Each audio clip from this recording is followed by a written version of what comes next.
उनकी वजह से ही तो मुझे हुड्डा साहब ने तो पार्टी से धक्के मार के निकाला। मैं आज इंडियन नेशनल लोकदल पार्टी को अलविदा कह चुका हूँ। हुड्डा साहब ही अगर मुझे मनाने आए तो मनाने की ज़रूरत क्या थी। मैं तो हुड्डा साहब का बहुत बड़ा समर्थक रहा हूँ, उनके लिए मैंने हमेशा काम किया है। मैं आज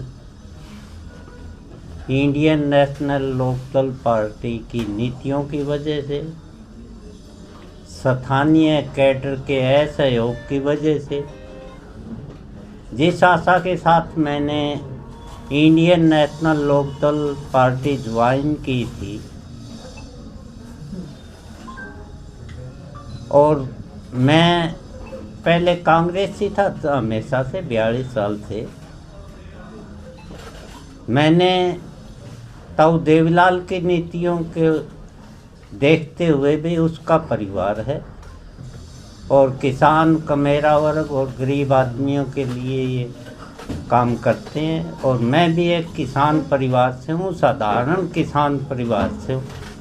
किसानों के बीच में रहा, मजदूर, किसान, छोटा व्यापारी, कर्मचारी, उनके बीच में रहा, उनके लिए हमेशा संघर्ष किया, आज भी करता हूँ। सामाजिक आदमी हूँ, राजनीति से ज़्यादा। मैंने राजनीति की कुछ दिशा बदलने के लिए राजनीति में आया था, परंतु मुझे मौका नहीं मिला। आज राजनीतिक पार्टियां भावना के ऊपर वोट बटोरती है, मुद्दों की बात नहीं करती। इसलिए मैं आज इंडियन नेशनल लोकदल पार्टी को अपना इस्तीफा भेज चुका हूँ और उससे मैंने रिजाइन दे दिया। अब मैं आदमपुर के हर गांव में लोगों से रूबरू होऊंगा, हमारे हर गांव में जाऊंगा और गांव वालों से पूछूंगा कि आपको एक पूंजीपति जो आदमपुर पे कब्जा किए हुए है, जिससे उन मुद्दों से उसे कोई लेना देना नहीं है, भजनलाल की विरासत की वजह से आज तक वो जीतता आया है, लेकिन वो आज भजनलाल की विरासत को भी नहीं संभाल सका। भजनलाल जी तो आदमपुर से सारे हरियाणा की राजनीति करते थे, लेकिन ये कुलदीप और इसका परिवार व्यापारी आदमी है, अरबों खरबों का मालिक है, विदेशों में अपने व्यापार चलाता है या भावना से खेल के वोट ले जाता है, यहाँ मुद्दे की कोई विकास का कार्य नहीं करता। आज स्कूलों में टीचर नहीं है, आज अस्पतालों में डॉक्टर नहीं है, आदमपुर के पूरे हल्के में आज स्कूलों की दुर्दशा है। बच्चे, किसान के बच्चे, मजदूर के बच्चे सरकारी स्कूलों में अध्यापक ना होने की वजह से प्राइवेट स्कूलों में अपने बच्चे पढ़ाने को मजबूर है और जिसकी आर्थिक स्थिति पहले ही किसान और मजदूर की कमज़ोर है, प्राइवेट संस्थाएं उनका शोषण करती है। आज सड़कें टूटी हुई है आदमपुर की, आज पीने का पानी नहीं है बहुत से गांवों में, आज खेती के योग्य पानी नहीं है।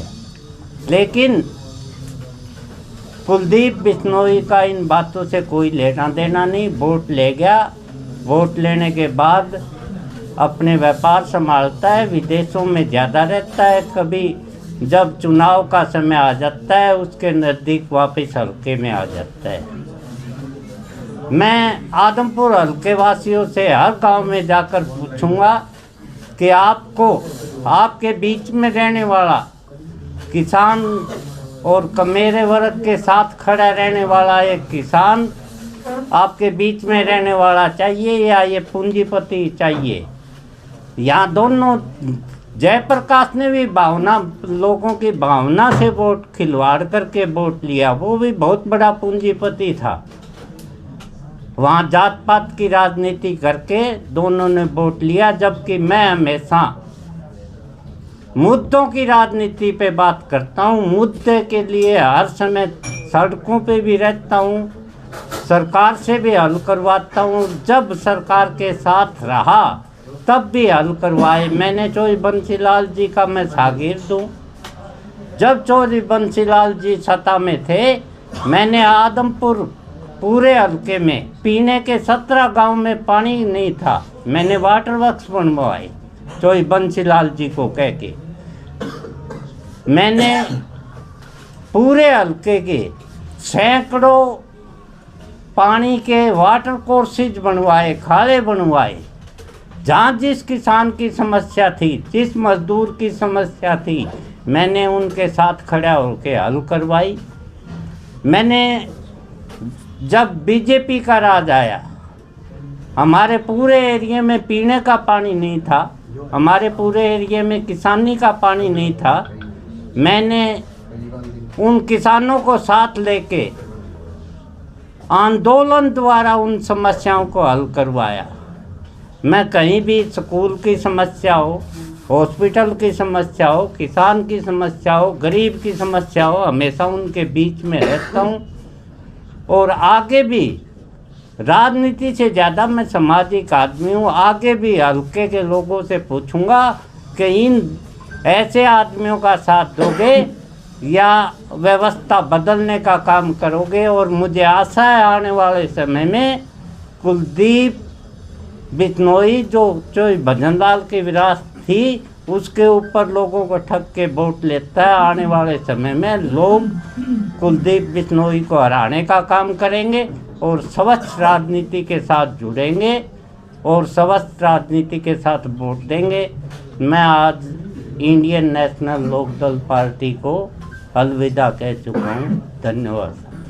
कोडाराम जी, आईएनएलडी आपने छोड़ी और कमियां गिनवाई आपने बीजेपी और कांग्रेस की। आईएनएलडी छोड़ने के पीछे का कारण क्या रहा?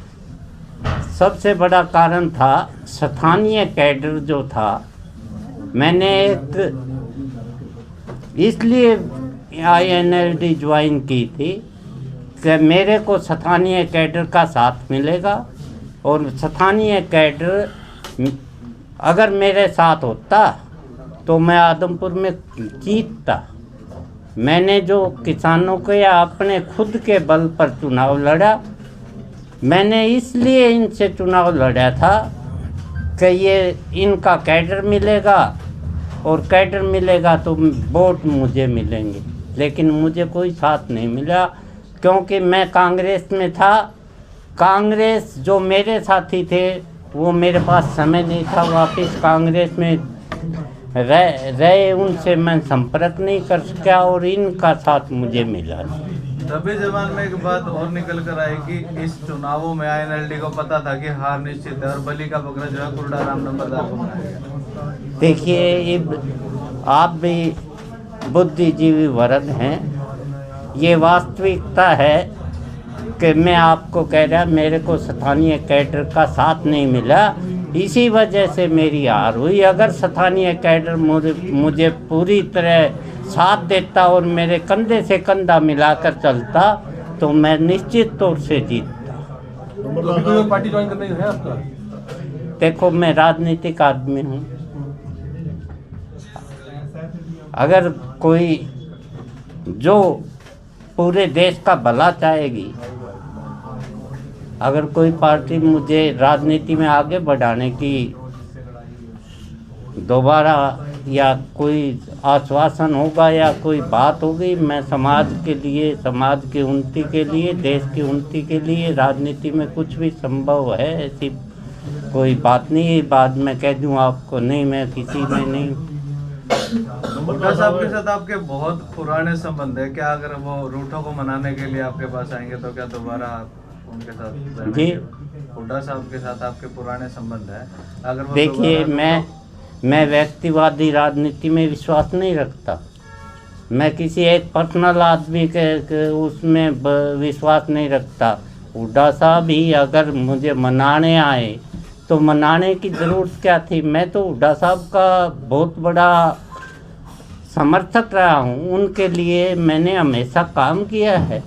उनके लिए उन्होंने, उनकी वजह से ही तो मुझे, हुड्डा साहब ने तो पार्टी से धक्के मार के निकाला।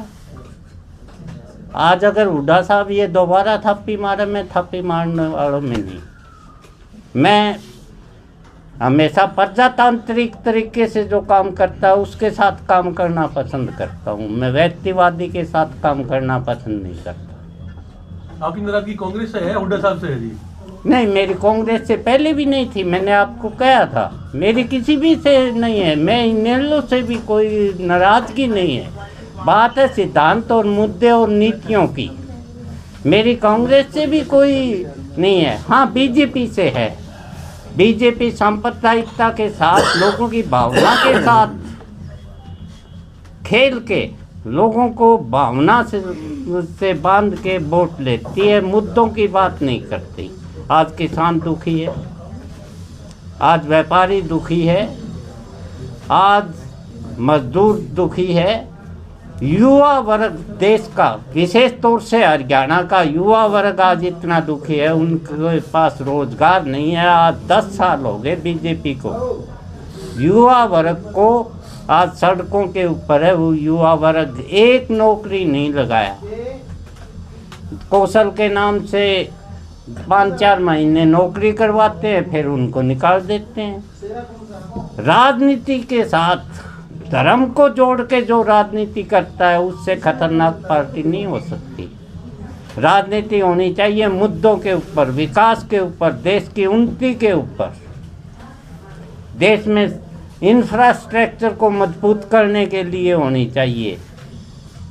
ठीक है, हम राम को मानते हैं, हिंदू हैं, बहुत बड़े हिंदू हैं। ये बीजेपी वाली तो प्रचार में हिंदू हैं।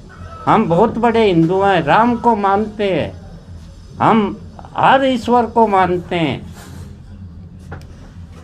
लेकिन हम ईश्वर को मानते हैं, राजनीति को जोड़, धर्म के साथ जोड़ के, राजनीति में धर्म भावना के साथ जोड़ के वोट ले रहे हैं। ये विकास की बात नहीं करते, ये देश की उन्नति की बात नहीं करते। इनका आज़ादी के, हमारा जब देश गुलाम था, संघ, आज़ादी में संघ ने हिस्सा नहीं लिया। शायद आपको, सारे देश को पता है, वो अंग्रेज़ों के समर्थक थे और हर पार्टी ने हिस्सा लिया। लेकिन आज वो सबसे बड़े राष्ट्रभक्त बनते हैं। तो मैं बीजेपी की इस नीति से खिलाफ हूँ कि वो धर्म की राजनीति करते हैं, धर्म गुमराह करके लोगों को वोट देते हैं, भावना के साथ जोड़ के वोट देते हैं, न कि विकास की बात करके वोट देते हैं। आज किसान 18 महीने तक दिल्ली के चारों तरफ रोड पर बैठा रहा। इलेक्शन आ गए, उनके नाक में दम हो गया। जब किसानों को उठाया और समझौते को रद्द, उसको कानून को रद्द किया, उन्होंने ये कह के उठाया था किसान को MSP मिलेगी, लेकिन आज तक झूठ बोल के उठा दिया। किसान को दोबारा बैठना पड़ेगा।